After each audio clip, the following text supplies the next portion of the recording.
அடுத்த ஷோலேருந்து தயவு செஞ்சு நாங்கள் சீட்டை மட்டும் மாற்றி கொடுத்துட்டீங்கன்னா. ஆமாம், சாய முடியல. மாற்றம்.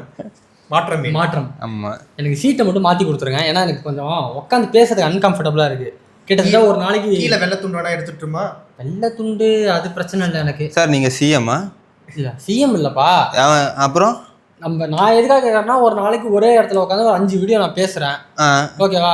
ஒரே இடத்துல சீட்டை தடவிக்கிட்டே போகிறது இல்லை, மக்களை சந்திக்கிறது இல்லை, எதுவும் எனக்கு வேலை இல்லை, அன்கம்ஃபர்டபுளா இருக்கு. அதனால நான் சீட்டை பத்தி கேட்கறேன். வெளியில போய் வேலை பாக்குறவங்க சீட்டை மாத்தணுங்கிற அவசியம் கிடையாது.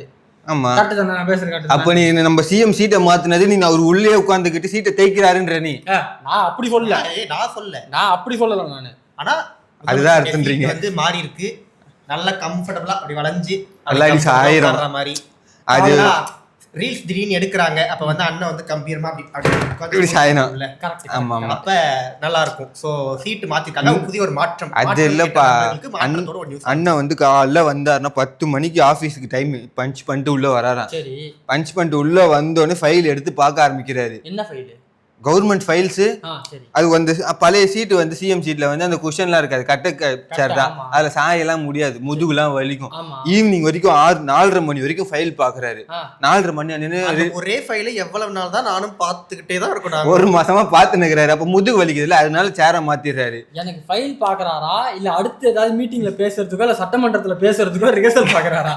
எனக்கு அது தெரியணும். இப்ப அப்புறம் சட்டமன்றத்துல மாத்திருவாங்களா சீட்லாம்? சட்டமன்றத்தையே மாத்திடுவாங்க. அண்ணன் அமைதியா இருக்கிறதா மாற்றம் இப்போதைக்கு. ஸோ இது ஒரு நல்ல ஒரு மாற்றத்துக்கான செய்தி. மாற்றத்தோட தொடங்கியிருக்கோம். அடுத்தடுத்து பிளாஸ்ட் யாரு? நம்ம ரீல்ஸ் அக்கா. இதுக்கப்புறம் அவங்க அமைச்சர் அக்கா கிடையாது, ரீல்ஸ் அக்கா.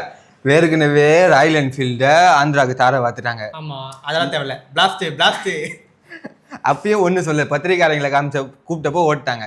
இப்போ என்ன இப்ப என்னன்னா தூத்துக்குடியில போர்ட்டல் சிட்டிக்காக அவர் வேற இருக்காரு, அவரா அதுக்கானப்பா. போர்ட்டல் சிட்டிக்காக அந்த துறைமுக கட்டுமான பணி வந்து அங்க தூத்துக்குடியில வரதா இருந்துச்சு.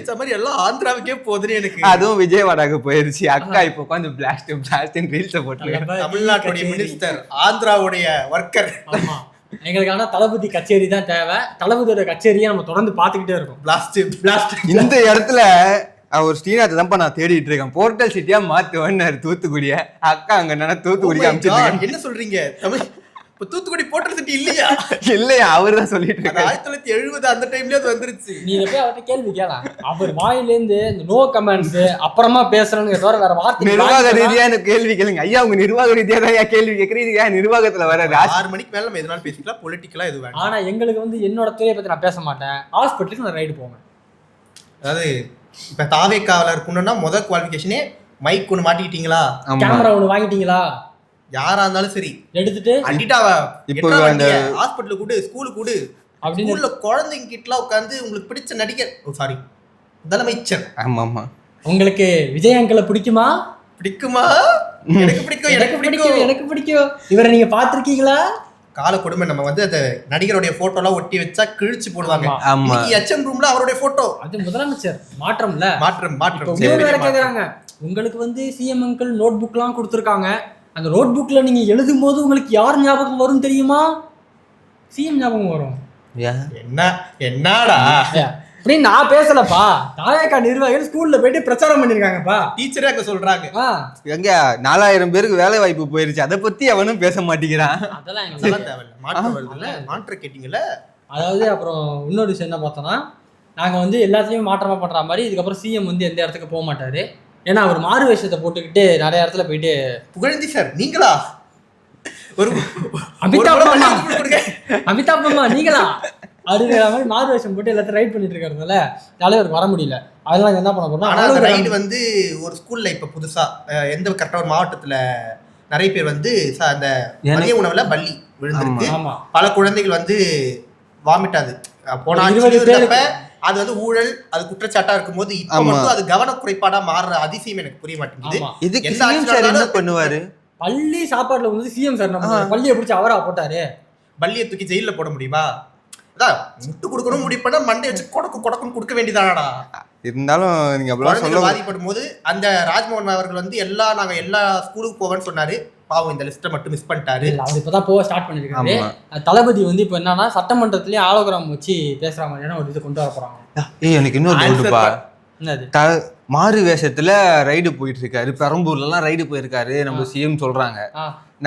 தலைமைச் செயலகத்துல இருந்து வீட்டுக்குள்ள ஆரம்பிச்சு வீட்டுக்கு போற வரைக்கும் ஒரு கேமரா பின்னாலேயே போகுது.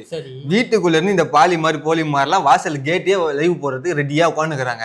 அவர் எப்ப வெளில வந்தாரு, எப்ப தலைமுறையா புரியல. மாறு வேஷத்துல வெளியே வராரு, வீட்டை விட்டு வெளில வந்தாதான் கேமரா லைனா நிக்கிறாங்கல்ல. பனையூர்ல கரண்ட் கட் ஆச்சு, அண்ணன் வந்து அப்ப சில்லறையை போட்டாரு, போட்டுட்டு அப்படி கேப்ல போயிட்டு திருப்பி சில்லறை போட்டாரு, கரண்ட் வந்துச்சு, அந்த கேப்ல எஸ்கேப் ஆயிட்டாங்க. தெளிவா ஒரு ரூட் போட்டு தரேன் பாருங்க. அதாவது பனையூர்ல இருந்து கார்ல கிளம்புறாரா, அங்க வந்து சிஎம் விஜயா கிளம்புறாரு, அங்க இருந்து சட்டமன்றத்துக்கு வராரா, அங்க சிஎம் விஜயா வராரு. உள்ள போனதுக்கு அப்புறம் அவர் என்ன பண்றாரு ஏது பண்றாரு யாருக்கும் பஞ்சு வைக்கிறாரு. 10 மணி பஞ்சு வைக்கிறாரா, திருப்பி 4:30 மணிக்கு பஞ்சு வச்சிடறாரா. விரலை கொண்டு தானே வைத்த முதல்வர் அதிரடி. உள்ள போயிட்டு மாறு வேஷத்தை போடுறாரு, போட்டுட்டு தலைமைச் செயலகத்துல இருந்து வேற யாரோ மாதிரி வெளில வராரு. வெளில வந்து அதுக்கப்புறம் ரைடுக்கு போறாரு, திருப்பி 6 மணிக்கு அங்கேருந்து வீட்டுக்கு போறாரு. 6 மணி இல்ல 4:30 மணி. சங்கர் படத்தை விட பயங்கரமா இருக்கீங்க. நடக்குது ஸ்கிரிப்ட் நீ தான் எழுதி கொடுக்குறியோ? நான் எழுதி தரல, அடுத்த படத்துக்கு எழுதி கொடு. உள்ள போகும்போது வந்து லியோ நீங்களா வெளில வந்துட்டீங்களா அந்த மாதிரி வராரு. இன்னொரு பக்கம் அப்படி பார்த்தாக்கா அரசு மருத்துவமனை சிறப்பாக செயல்பட்டுக்கிட்டு இருக்கு. ஆமா, சிறப்பா தான் செயல்படுது. அருண்ராஜ் சொல்லியிருக்காருல்ல, மருத்துவத்தில் சிறந்த தமிழ்நாடு, கல்வியில் சிறந்த தமிழ்நாடு, மருத்துவத்தில் சிறந்த தமிழ்நாடு எல்லாம் நம்ம சொல்லப்பா, திமுக சொல்லல. போன மாசம் நான் சொல்றது இந்த மாசம் என்னன்னா டயாலிசிஸ் பண்ணலாம்னு உள்ள போயிருக்காங்க. கரெக்டா டயாலிசிஸ் பண்ணும்போது பவர் கட் ஆயிருக்கு. ஆர்எஸ்எஸ் தம்பி கதிரேசன் கொஞ்சம் அந்த லைட் ஆன் பண்ணுப்பா, கரண்ட போடுப்பா அப்படின்ற. இன்னொரு பக்கம் டாக்டரை பார்க்கலான்ட்டு நான் போனா நீங்க வந்து திங்கக்கிழமை போங்க, செவ்வாய்க்கிழமை போங்க, புதன்கிழமை போங்க, வியாழன் வெள்ளி சனிக்கிழமை கூட போங்க, ஞாயிற்றுக்கிழமை தயவு செஞ்சு யாரும் அரசு மருத்துவமனைக்கு போகாதீங்க. போனா அரசு மருத்துவமனை அன்னைக்கு லீவு, அரசு மருத்துவமனையே திறந்திருந்தாலும் டாக்டர்ஸ் அன்னைக்கு லீவு. புது சாதனை இது வந்து உத்தரப்பிரதேஷ் பீகார்ல நடந்தது. கரெக்டா? இல்ல ஆமா, உத்தரப்பிரதேஷ் பீகார் தான். ஆமா, ஆனா சென்னைக்கு மிக அருகாமையில். அது என்ன ஏரியா? திருப்போயிலூர்னு சொல்லிட்டு தமிழ்நாட்டுக்கு மிக அருகாமையில். அது குஜராத் பக்கத்துல இருக்கு. நான் வேணா கூகுள் மேப்ல போட்டு காட்டுவா உனக்கு. குஜராத்ல இருக்கு, ஆனா தமிழ்நாட்டுக்கு மிக அருகாமையில் இருக்கு. ஆமா, இதான் மாற்றம். தமிழ்நாட்டுல ஹாஸ்பிட்டல் அப்படிலாம் ஆவல, சூப்பரா இருக்கு. ஏன் மாற்றம்னு கேக்குறாங்க. ஏன் மாற்றம்? இந்தியாவிலே தமிழ்நாட்டுல மருத்துவத்துல சிறந்து விளங்குது. அங்க என்ன இப்படி எல்லாம் பிரச்சனை வந்திருக்காது, வாய்ப்பே இல்ல. வாய்ப்பு இல்ல. அந்த மாதிரி இந்த பக்கம் மருத்துவம் ஒரு பக்கம் போனாலும் இன்னொரு பக்கம் நம்ம தாவேகா அவர்கள் வந்து வாஷிங் மிஷின் கட்சின்னு சொல்லிட்டு இருந்தாங்க. அது வாஷிங் மிஷின் கட்சியில போட்டா செலவு பண்ணி புதுசா ஊழல் செய்தீர்களா, தாவேகாவுக்கு வாங்கள், உங்களை செலவை செய்கிறோம். ஒரு காலத்தில் பிஜேபி அப்படி இருந்தது, ஒரு காலத்துல இல்ல, இப்போ வரைக்கும் அப்படிதான் இருக்கு. அவர் பெத்தெடுத்த பிள்ளை தான் இவரு. பீட் பண்ணி இவர் வந்துட்டாருப்பா, அதனால அது பொருளாயிருச்சு. ஆர்எஸ்எஸ் பிள்ளைப்பா, தந்தை 8 அடி பாஞ்சா குட்டி 16 அடி பாயும். அது மாதிரி ஆனா ஆர்எஸ்எஸ் தத்து பிள்ளைன்னு பேசின ஒரு ஆளு இப்ப எங்க இருக்காருன்னு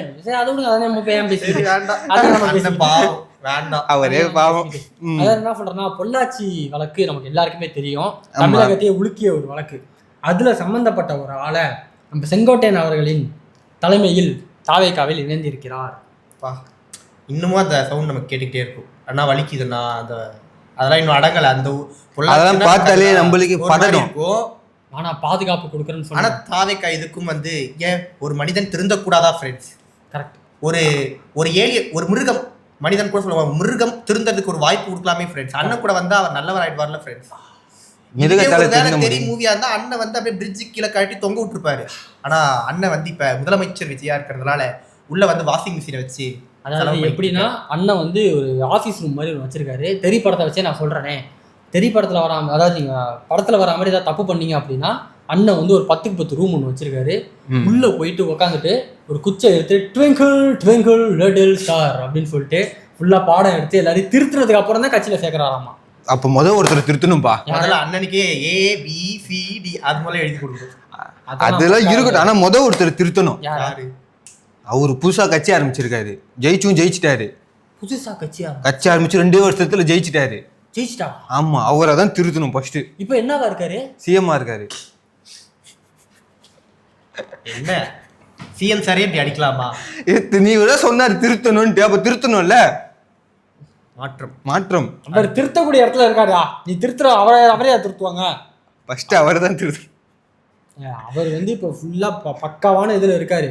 அவரெல்லாம் அந்த திட்டத்துல ஃபார்ம்ல இருக்காரு.